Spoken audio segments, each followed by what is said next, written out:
esa música que incita al pecado, pero la música que alaba a Dios, pues es agradable al Señor. Bien, la palabra que transforma. Ese es el tema para esta mañana, lo estamos viendo acá.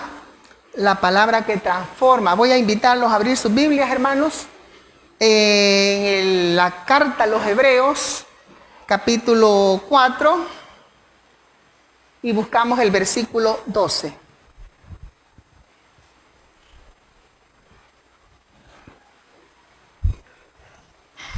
Hebreos 4, versículo 12. Vamos a dar lectura a este hermoso versículo de la palabra del Señor.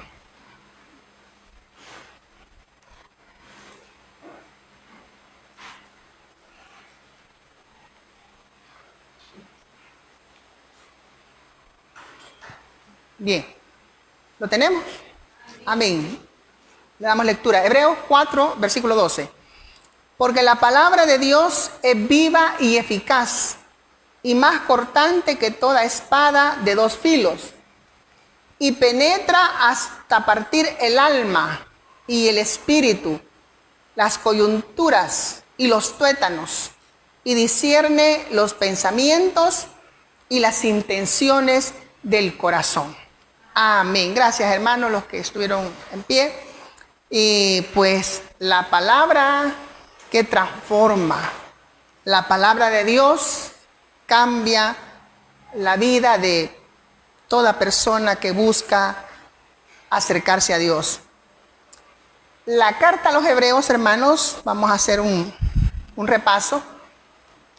Les recuerdo, fue escrita ya por los años 65, 67 después de Cristo. Fue escrita para los cristianos judíos, a los hebreos originales fue escrita, aunque también fue dirigida para los grupos de cristianos de otras nacionalidades, por ejemplo romanos y todo, y después se extendió hasta nuestros días. Hay discusión con respecto al autor. Algunos dicen que fue el apóstol Pablo, otros dicen que no. Pero lo que sí todos los teólogos estudiosos están de acuerdo en que esta carta es la carta que exalta las excelencias de Cristo. Presenta a Cristo como lo mejor, lo sumo, lo excelente. El sacerdocio de Cristo. Es una carta más que todo enfocada al sacerdocio. Entonces, esas son las generales de esta carta. Bueno, el propósito era animar al pueblo, animarlos a la fe, a que tuvieran, a mantenerse en la fe, a pesar de las presiones que ellos recibían. Porque acordémonos que era la etapa de la persecución de la iglesia. Entonces ellos recibían muchas presiones. Una de ellas era de los mismos, los que conocemos como los judaizantes, es decir, los judíos no cristianos cumplidores de la ley.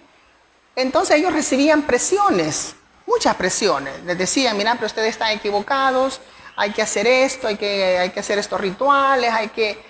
negando la fe, que la salvación es por fe. Entonces ellos tenían presiones, podemos decir, religiosas. Nosotros, gracias a Dios, hermanos, en ese aspecto no tenemos esa clase de presiones, muy poco. Me conmovió lo que dijo Karinita. Gracias a Dios nadie nos está esperando allá afuera para apedrearnos. No tenemos miedo que entre un grupo de hombres y nos quemen la iglesia por predicar el evangelio. Tenemos libertad. Ellos no. Ellos eran perseguidos. Acordémonos que ellos predicaban el evangelio en cuevas. Y era la época cuando los tiraban a los leones, a los cristianos, bueno, y toda esa. Entonces esas eran presiones que ellos tenían. Y el motivo de la carta era animarlos a tener fe, porque los molestaban los judaizantes, la persecución, entonces tenían problemas. Bueno, hoy en día podemos decir, bueno, nosotros también tenemos problemas, ¿verdad? No tenemos persecución religiosa, pero tenemos persecución mundana. El mundo nos persigue. Los cristianos pues somos tentados. El mundo con sus redes atrapa a muchos cristianos. El tema de las modas, el tema de la liberación sexual, el tema de, bueno, hay tantas cosas, las drogas, bueno, y tantas cosas que van evolucionando, que el mundo va insertando esas corrientes y los cristianos nos vemos afectados. Inclusive nos afecta y nos entristece ver a nuestra familia atrapada por el mundo, atraída por el mundo, a través de la música. Los jóvenes se ven atraídos por ciertos grupos que cantan esas canciones que, bueno, que no se entienden. Hace poco estábamos hablando con unas hermanas de un grupo, a mí se me olvida el nombre, es un grupo de unos chinitos, japoneses, no sé. Pero vea qué cosas, la música de ellos incita las emociones, levanta las emociones, incita al pecado. Y es un grupo que si usted lo ve, las imágenes de ellos, como que no tienen mucha identidad sexual. Se ven todos muy femeninos o otros se ven como no sé cómo, o sea, no se distingue muy bien si son varones o son hembras, quiénes son los varones, quiénes son las hembras, porque casi todos tienen la misma. Hermano, trampa del diablo. Esas son las persecuciones que hoy en día tenemos. Por eso la carta a los hebreos, hermanos, nos habla a nosotros también que debemos mantenernos en la fe. Bien, entonces, hermanos, los hebreos, los cristianos hebreos de esa época tenían el conocimiento que de la primera generación de judíos que salió al desierto, ellos tenían el conocimiento que esa generación fracasó, quedó en el desierto. ¿Por qué? Porque no permitieron que la palabra de Dios los transformara. Así como salieron de Egipto, así querían seguir camino en el desierto, blasfemando, renegando, peleando, bueno, haciendo tantas cosas que nosotros conocemos la historia del peregrinaje del pueblo de Israel por el desierto. No permitieron que la palabra de Dios les transformara, así como salieron de Egipto con las costumbres que habían aprendido, así querían seguir su camino por el desierto. Hermanos, no podemos caminar en los senderos del Evangelio con las costumbres de Egipto. Esas hay que dejarlas. Así es que, hermano, y el único medio para transformarnos, para dejar esas cosas, es la palabra de Dios, que nos moldea, que nos da forma, que nos cambia. Transformar significa, hermanos, hacer que algo cambie o que sea distinto. Es un proceso, la transformación. Algunas veces es un proceso que lleva tiempo y algunas veces es un proceso rápido.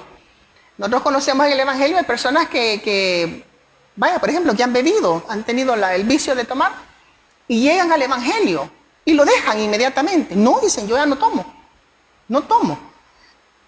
A otros les cuesta, a otros escondiditas, andan escondiendo las botellas por ahí, ¿verdad? No, yo creo que aunque sea un traguito, no, les cuesta, pero lo van dejando. Bueno, y qué triste aquellos que nunca lo dejan, ¿verdad? Bueno, no cambian. Otros tienen el problema del cigarro, otros tienen otros problemas. Pero la palabra, como les digo, algunos lo dejan, sus malas costumbres de Egipto, mundanas, las dejan inmediatamente cuando llegan al Evangelio. Hay otros que no, que les cuesta, hasta que el proceso se lleva a cabo y la persona es cambiada. es transformada, es diferente, es conforme al modelo y a lo que la palabra de Dios pide de nosotros. Entonces, hermanos, nosotros también necesitamos que la palabra de Dios nos transforme, que nos cambie, hermanos, porque también nosotros estamos sujetos a muchas presiones, hermanos, mundanas, económicas, familiares, muchas cosas que nos debilitan la fe. Entonces necesitamos que la palabra de Dios nos transforme cada día, porque recibimos punzadas mortales de parte del enemigo y necesitamos que la palabra de Dios nos vaya transformando, nos vaya cambiando algunas cosas que nos pueden afectar. Este cambio, hermanos, debe darse aunque duela, aunque duela. Este versículo que leímos nos habla de la palabra de Dios y la describe como que es viva y que es eficaz. Es decir, que cumple su objetivo. Es eficaz, no falla. Y la compara con una espada de dos filos. Pensemos en esto. Cómo duelen las heridas, ¿verdad? Cuando nos herimos, las heridas duelen. Y más cuando uno se echa alcohol o un remedio allí, ¿verdad? Ay, el gran dolor, uno no haya cómo hacer. Duelen las heridas. Una simple inyección. Bueno, yo soy llorona con las inyecciones. A mí no me gustan. Cuando me dicen que me van a inyectar, no digo nada. Digo, vaya, está bien. Pero me da escalofrío, me da calor, me da no sé qué, me duele la cabeza. A mí me da pavor, tiemblo cuando me van a inyectar. Y la persona que me va a inyectar me dice, mire, relájese. Porque quizás inmediatamente yo me pongo bien tensa. Y le digo, es que no me gustan las inyecciones. No, pero es necesario, va. Imagínense, el puyón de la inyección. ¿Por qué ese es el nervio con las inyecciones? El puyón. Yo trato de no ver la aguja. Porque si miro la aguja, hermano, yo me desmayo. Entonces yo no veo la aguja cuando me van a inyectar. Porque digo, ay, Dios mío, eso me va a doler. Cuando yo llego mal de alguna crisis con el doctor, más que todos los bronquios, que es lo que más padezco. Mire, el doctor me dice, cuando me ve en crisis, ay, señor, usted viene mal. Vaya, recuéstese. 4 inyecciones le voy a poner. Mire, el doctor se pone una jeringa en cada dedo. Mira, así como que es abanico la lleva. Mira, así lleva las inyecciones. Mire, yo solo le miro la mano y no miro. Vaya, me dice, respire, pla. Pero un dolor. Respire, pla. Respire, pla. Respire, pla. Y yo, vaya, se queda acostadita, me relájese. Yo, si aunque no me diga que me quede acostada, yo me siento morir. Imagínense una aguja que le entra a uno por ahí en el brazo donde se la ponen. ¿Cómo duele? Y la palabra de Dios, hermanos, dice que como toda espada de 2 filos. Imagínense qué cortada, ¿verdad? Qué dolor. Hermanos, la transformación que Dios hace en nosotros a veces duele. Y dice que no solamente duele, dice, sino que penetra a las partes donde a las personas que operan, que les abren su cuerpo, el estómago, el corazón, no sé, pero no llega el bisturí a las partes donde sí llega la palabra de Dios. Por eso necesitamos ser transformados por la palabra, aunque nos duela. Nos cuesta someternos, porque queremos hacer siempre las cosas como nos gusta, así como estamos acostumbrados. Quitémonos esa expresión, es que yo así soy. No. Dejemos que la palabra nos cambie, que nos cambie la palabra, que nos transforme. Si somos luz en este mundo. No, nada de eso. No es que otros dicen, no es que así era mi abuela, pero no, deje a su abuela, pero si ella se murió. Nosotros somos hijos de Dios. Dios nos ha dado una vida nueva. Y la palabra de Dios no falla. A veces decimos, no, es que a mí esta maña, ya es que es maña mía. No, Dios quita las mañas, quita los vicios, quita todo eso. Por eso la palabra de Dios es la única que nos transforma, no solo en lo físico, porque en lo físico podemos ser transformados. Bueno, hay tantas cosas que hay, ¿verdad? Las cirugías plásticas, los gimnasios, todo eso, pero lo interior, ¿qué es lo que cuenta?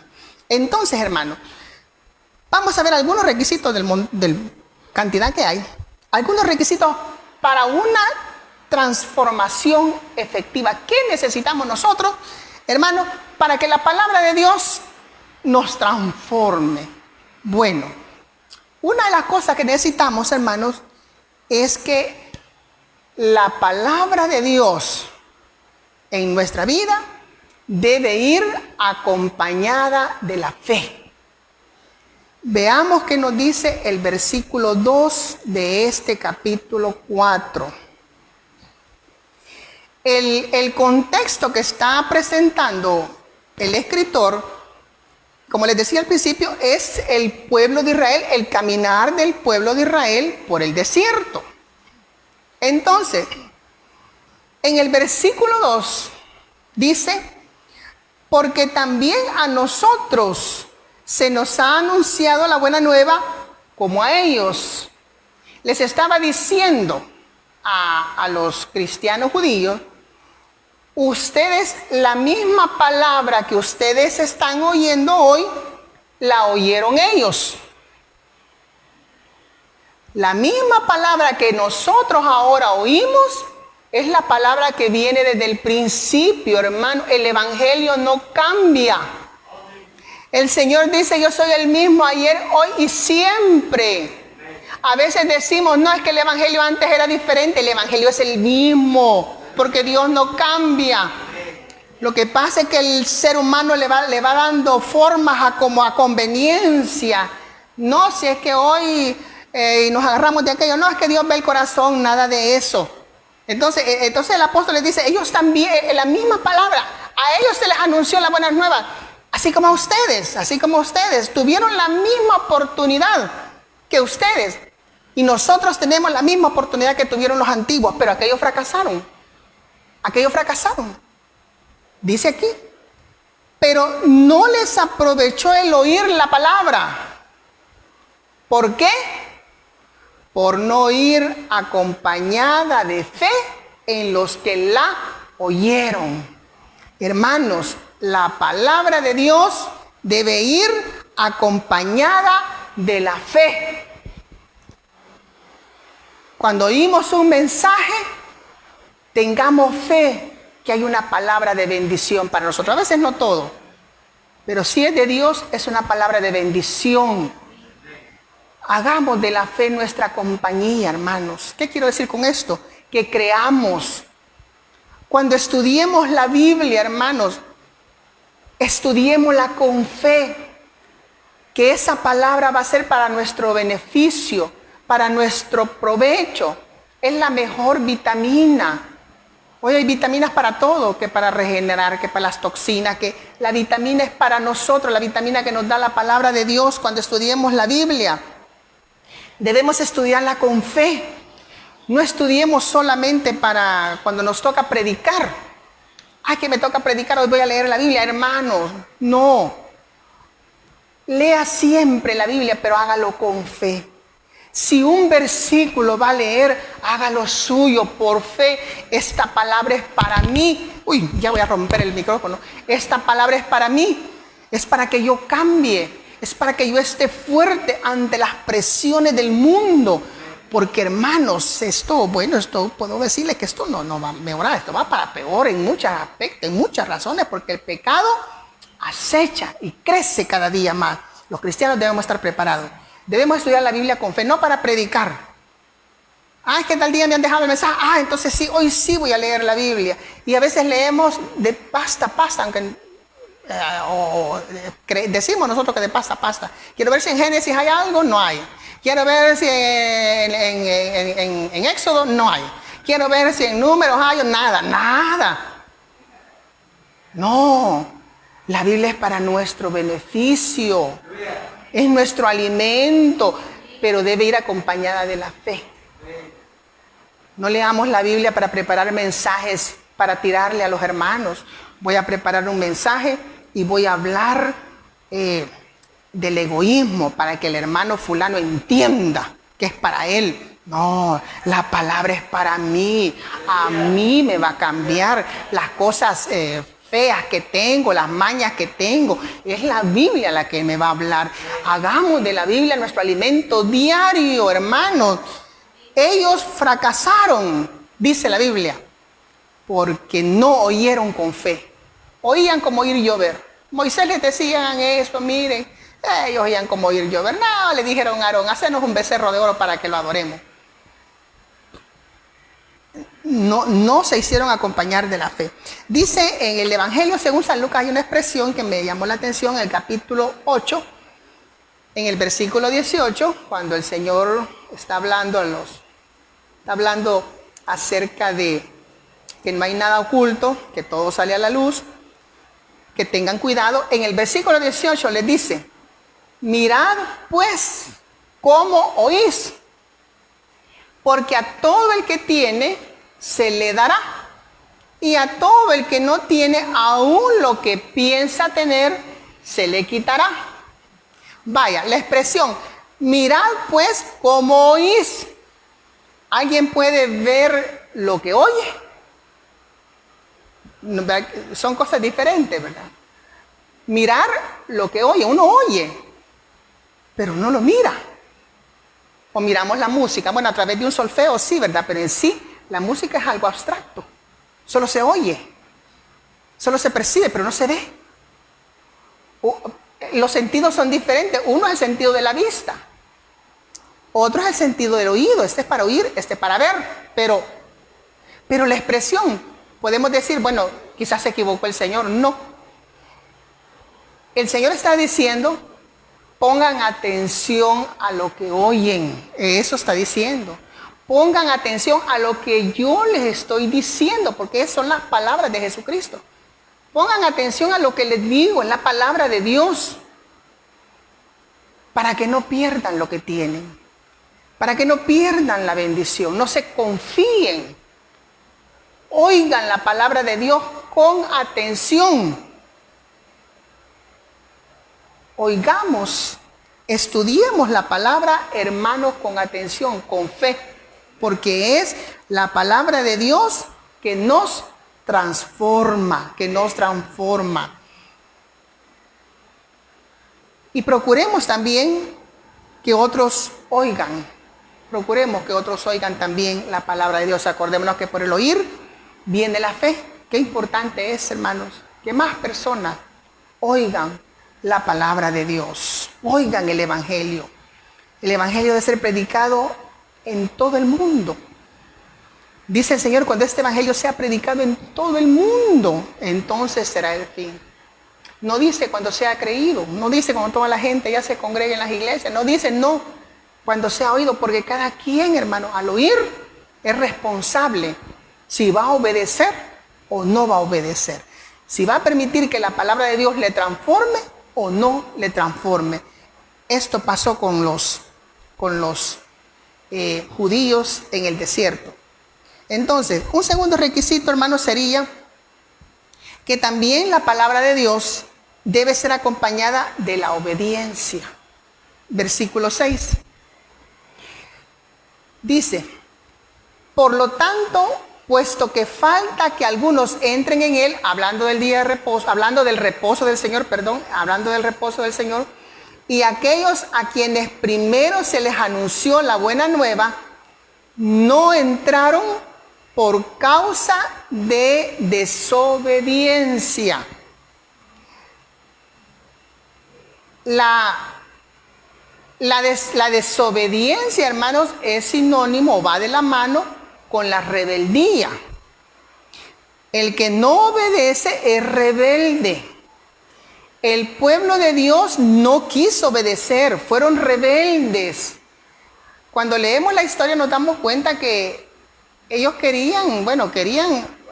hubo una ocasión que querían apedrear a Moisés, que querían que les nombraran otros capitanes porque a Moisés lo veían insignificante, viejito quizás, no, este viejito que nos va a enseñar, traigan otro, un capitán que nos dirija, Eran rebeldes, desobedientes a la palabra. desobedientes a la autoridad. ¿Y qué pasó? Dice, por causa de desobediencia, otra vez determina un día. O sea, ellos perdieron su oportunidad, como les decía al principio, perdieron su oportunidad. Pero Dios está dando nuevas oportunidades. Dice el versículo 7, otra vez determina un día, da otro día el Señor, para que el pueblo de Dios entre al reposo del Señor. Porque eso es lo que les ofrecía el Señor, el descanso. El Sabbat, que no es precisamente el sábado, no es precisamente cuando la Biblia habla del reposo de Dios, está hablando del descanso espiritual, de la paz de Dios que es difícil encontrar. Es cuando la persona ha culminado todos sus afanes, todo, y descansa en el Señor. Que está enfermo, pero cuando tenemos el reposo del Señor, si estamos enfermos, estamos descansando en Dios, confiando en el Señor. Que si estamos en algún problema, pero reposamos en el Señor, podemos ir a la presencia de Dios y sentir descanso, como cuando llegamos a nuestras casas. A veces en la iglesia le decimos a la gente, ¿verdad? Mire, siéntase como en su casa, pero eso no es cierto. Eso no es cierto. Porque usted en su casa, ¿qué hace cuando llega? Se quita los zapatos, los avienta por allá. Se pone las charrascas más viejas porque es lo más rico que hay, las sandalias viejas, yo no sé por qué, pero son tan ricas, ¿no? Se pone una blusa cómoda, se tira en el sillón, levanta las piernas. Y aquí en la iglesia hasta les decimos, siéntese bien, siéntese bien. Entonces no es como en la casa. En la casa descansamos, sí, descansamos. Alguien se tira en una hamaca, pero haya descanso. Ay, dice, ya estoy en mi casa. Entonces, estar, hermanos, en la gracia de Dios, ese es el descanso verdadero. Ese es el descanso verdadero. Que si nos ofenden, bueno, nos sentimos mal, pero decimos, bueno, pero Dios sabe lo mejor. Que si no nos comprenden, pero tenemos paz, porque estamos en las manos de Dios, tenemos descanso. Por eso los evangélicos no somos pleitistas, no debemos ser pleitistas. Qué triste, hermanos, qué triste ver evangélicos peleando. Mire, ya les he contado una vez en el mercado de una señora que le dijo a la otra, estaban peleando las dos señoras, y le dijo, mira, le dijo, daban con una ahí cubiertita de la cabeza, y le dijo, mira, le dijo, lástima que ando esto, mira, le dijo, no, porque ya supieras quién soy yo, le dijo, Dios mío, qué barbaridad. No, entonces, pero Dios nos da oportunidad. El pueblo no conoció el reposo de Dios, la primera generación. Entonces Dios dice, otra vez determina un día. ¿Cuál es ese día? Dice hoy. ¿Cuál es el día para encontrarnos verdaderamente con el Señor? Hoy. Hoy es el día, hermanos. Hoy es el día de tener un verdadero encuentro con Dios. Hoy es el día. Si por algo nos hemos sentido mal, hoy es el día de entrar al reposo de Dios. La oportunidad. Diciendo, otra vez determina un día. Hoy, veamos las puntuaciones. Veamos ahí la comita que hace una pausa hoy. Y después dice, diciendo después de tanto tiempo, por medio de David, como se dijo, si oyeres hoy su voz, no endurezcáis vuestros corazones. Porque si Josué les hubiera dado el reposo, no hablaría después de otro día. Por tanto, queda un reposo para el pueblo de Dios. Hay un reposo, no el que ofreció Josué, sino el que Dios nos ofrece. Pero, hermanos, dice, no endurezcáis vuestros corazones. No seamos rebeldes a la palabra de Dios. Obedezcámosla. Obedezcamos a los líderes. Obedezcamos a los que nos aconsejan para bien. Esta gente no oyó. Por rebeldes se quedaron. No entraron al reposo de Dios. No fueron obedientes. Fíjese que en el capítulo 5, en el versículo 16,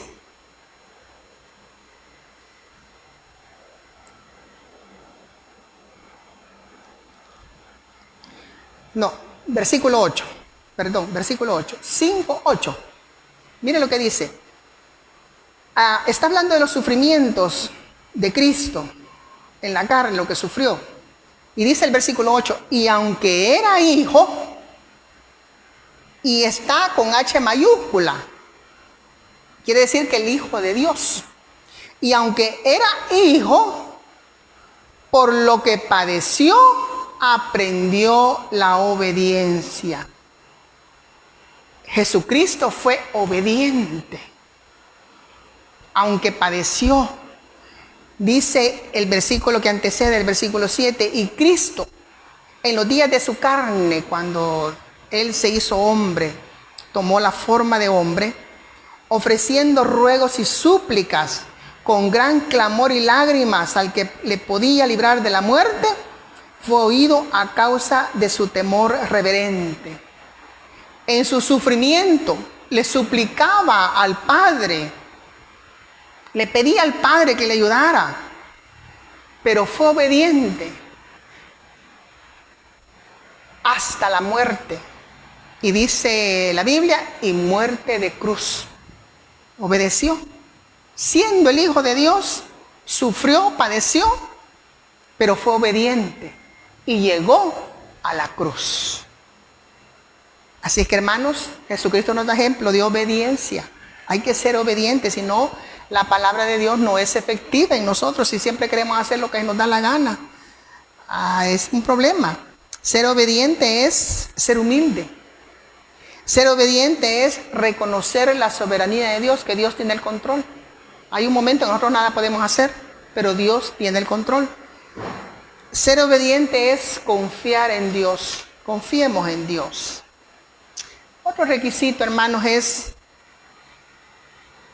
que busquemos acercarnos a Dios. Leamos el versículo 14. Nos dice, del versículo 14 al 16. Por tanto, es decir, por las razones expuestas anteriormente, cuando está hablando de la eficacia de la palabra de Dios. Por tanto, teniendo un gran sumo sacerdote que traspasó los cielos, Jesús, el Hijo de Dios, retengamos nuestra profesión. Es decir, no cambiemos, sigamos adelante. Porque no tenemos un sumo sacerdote que no pueda compadecerse de nuestras debilidades. Dios conoce de lo que padecemos, de tristezas, de decepciones, la decepción por la traición de Judas, que humanamente fue decepcionante la traición de Judas. Quizás aprendió, él nos conoce nuestros defectos de carácter. Conocía a Pedro. Pedro, acordémonos que era el discípulo de carácter fuerte, pero Dios lo comprendía, Jesucristo lo comprendía y lo transformó. A Pedro en los evangelios lo vemos con la espada en la mano que le cortó la oreja al soldado. Lo vemos que regresó a la pesca. Pero ya cuando lo leemos en las cartas, ya lo vemos con un espíritu de mansedumbre, de sujeción. ¿Por qué? Porque la palabra de Dios lo transformó. Entonces, hermano, Dios conoce nuestras debilidades. ¿Qué es lo que nos afecta? ¿Qué es lo que nos estorba? Dice, sino uno que fue tentado en todo, según nuestra semejanza, pero sin pecado. Y aquí está el llamado, versículo 16. Acerquémonos, pues, confiadamente al trono de la gracia. Cristo está en su trono, pero Él está, hermanos, Él está cerca de nosotros. Si nosotros tuviéramos la oportunidad, muy difícil por cierto, de llegar donde uno de los pocos reyes que aún quedan en estos tiempos, que no sé por qué hay reyes y ya en estos tiempos como que no pega. Pero bueno, si pudiéramos viajar a un país donde hay reyes y nos dieran audiencia, suponiendo, quiero decirles que para llegar al lugar donde se sienta el rey o la reina, tendríamos que hacer un montón de peripecias, hermano. Que, bueno, y así como están los tiempos, nos pedirían la prueba del COVID, nos pedirían la vacuna, nos pedirían certificados médicos. Bueno, tendríamos que pasar por portones de seguridad, tendríamos que pasar por un montón de exámenes, tendríamos que acercarnos tendríamos que llegar a cierta distancia porque no nos podemos acercar, no nos podríamos acercar. Tendríamos que hacer venia. Para mí sería un problema porque ya les he dicho, si yo me agacho ya no me levanto, me cuesta levantar, me tienen que ayudar. Imagínense, hay que hacerle la venia, hay que arrodillarse, hay que besar el suelo antes de hablar con el poder, de dar un saludo al rey o a la reina. Pero la Biblia nos dice, hermano, nosotros tenemos el gran privilegio de acercarnos al Señor, al trono, donde está el rey, con su autoridad, pero no una autoridad de látigo. A veces decimos, cuando una persona es malcriada y así dice, es que tiene autoridad. No, es que es malcriado, maleducado. Dios tiene la autoridad, pero con nosotros, hermanos, es como un padre amoroso. Por eso nos podemos acercar confiadamente. No digamos, no, es que el Señor está en su trono de gloria. Él está cerca de nosotros. Acerquémonos pues, dice. Está diciendo entonces, no tengan miedo. Acerquémonos confiadamente al trono. Fíjese, al lugar principal donde está el rey. Que nadie se acerca, humanamente hablando, nadie, pero nosotros sí tenemos ese privilegio. Al trono de la gracia. No habla del trono de la autoridad. No habla del trono del poder donde está. No habla de, no, hermanos, habla de la gracia. Hay de aquellos que dicen, no sé, es que Dios está con un gran látigo, dice. Y al que se porta mal, dice, cuando a alguien le pasa algo, se cayó de un andamio, se tropezó, se fue en un hoyo. Es que Dios, es cierto, hermanos, es cierto que ahí está el castigo, es cierto que está la reprensión, es cierto, pero a veces nosotros mismos lo buscamos. Pero cuando nos acercamos a Él humillados, es para esperar el favor divino de Dios, es para reconocer nuestros pecados. Dice, para alcanzar misericordia, que a veces no le pedimos al Señor misericordia. A veces salimos con esas actitudes que le menciono.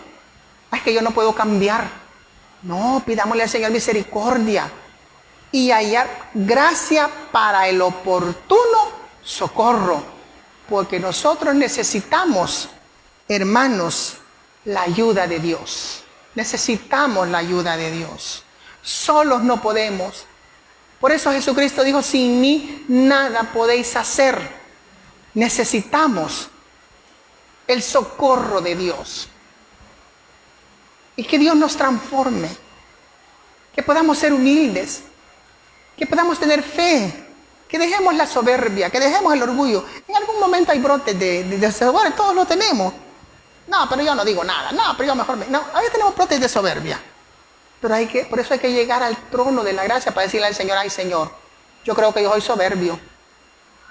Yo siento que yo soy orgulloso, Señor, ayúdame, transfórmame, cámbiame. Quiero ser obediente, quiero ser sumiso. ¿Por qué necesitamos acercarnos a Dios? Porque Él es nuestro Padre. Él es nuestro Padre. Porque es el sumo sacerdote. Bueno, nosotros conocemos el ritual del Antiguo Testamento. El sumo sacerdote era el que llegaba al lugar santísimo a ofrecer el sacrificio. Y sabemos que si este sacerdote tenía alguna fallita, ahí en el lugar santísimo caía muerto. Caía muerto, gracias a Dios. Nosotros esa ley ya no está para nosotros. Si no, nadie estuviera vivo ahora. Bueno, ¿por qué acercarnos? Porque Él nos conoce y tiene compasión de nosotros, que somos débiles. Así es que, hermanos, la palabra de Dios es la única que nos puede transformar. La palabra dice, la palabra que transforma no solamente en el aspecto físico, sino que transforma el alma, el espíritu, el corazón, los pensamientos y las intenciones. La palabra, hermanos, es que nos hace ser personas de buenas intenciones. El malo tiene malas intenciones, pero la palabra de Dios nos hace ser personas de buenas intenciones. Así es que Dios nos bendice. Bendito sea el Señor. Solo Dios puede hacerlo, solo Dios. Y en esta mañana, si alguien quiere acercarse confiadamente al Señor y entregarle su vida y decirle, Señor, me rindo, ¿tú me vas a ayudar? Levante la mano, por favor. Si alguien en esta mañana, en esta hora, quiere aceptar al Señor, levante su mano. No tenga pena. Hágalo. No se va a arrepentir. Hágalo. Y la gracia de Dios va a llenar su vida. Levante la mano. Levante la mano. Rompa toda atadura. Y entréguele su vida al Señor. Entréguele su corazón. Nuestros hermanos en el Facebook, si hay alguien que va a aceptar al Señor, hágalo en este momento. Vamos a orar. Vamos a orar. Y por fe, reciba al Señor. Los que están en el Facebook nos pueden escribir. Y nosotros vamos a ir orando por ustedes. Oramos, hermanos. Padre, muchas gracias por tu palabra, Señor. Gracias, Dios mío, porque estamos en ese proceso de transformación. Tenemos debilidades, tenemos problemas, Señor, no somos perfectos. Pero estamos, Señor, tomados de tu mano, mi Dios amado. Ayúdanos a entender tu palabra, a conocerla y a creerla por fe, que es para nuestro bien. Gracias, Señor. Ayúdanos, Padre. Ayúdanos, Señor, a ser obedientes. Ayúdanos, Señor, a permanecer cerca de ti, de tu presencia. No queremos alejarnos, no queremos irnos. Señor, sin ti nada podemos hacer, mi Dios amado. Gracias, Señor. En esta mañana hemos estado orando por nuestros misioneros, por esa palabra que se predica, que alcance más personas, que alcance más vida, que alcance personas para que sean salvas, Señor. Gracias, Dios mío. Gracias, Señor, porque un día te conocimos y estamos en el proceso. No somos perfectos, Señor. Aquí estamos como la luz de la aurora, pero estamos luchando, Señor. Estamos creyendo, mi Dios amado, que solo tú puedes hacer esa obra en nuestras vidas. Gracias, mi Dios. Gracias te damos. En el nombre de Jesús, bendice, Señor, a tu pueblo. Bendice a los hermanos que están en el Facebook, a los amigos, Señor. Dios mío, derrama tus bendiciones. Extiende tu mano misericordiosa. Extiende tu brazo poderoso, Señor, hacia nosotros que te necesitamos tanto. Gracias, mi Dios. En el nombre bendito de Jesús. Amén. Bendito sea el Señor, hermanos. Dios les bendiga.